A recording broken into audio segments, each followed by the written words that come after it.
Tilaklaringni tilab ishlasang, Во время раскатывания теста обязательно нужно загадывать желание. Так оно получается вкуснее, делится секретами татарской национальной кухни Минзиля Гайнуллина. Она мастер по приготовлению бялеша из Оренбурга. Сегодня свои знания показала молодежи.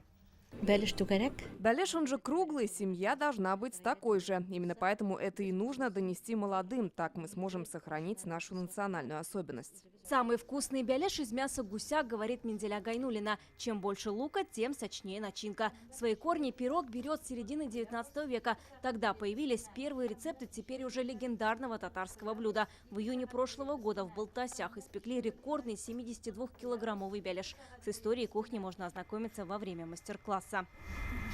Такие встречи для студентов Всемирный конгресс татар организовывает часто. Главное – сохранить национальную культуру и традиции, передавать их из поколения в поколение.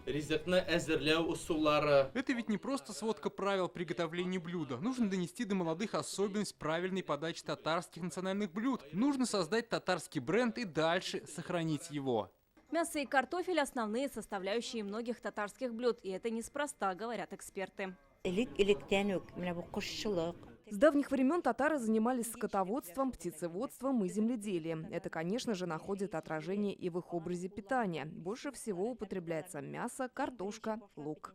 Студентов здесь научили делать из гусиных перьев кисточки для смазывания сковородок маслом. Самая приятная часть – проба блюд, приготовленных мастерами. Такие встречи организаторы планируют проводить регулярно.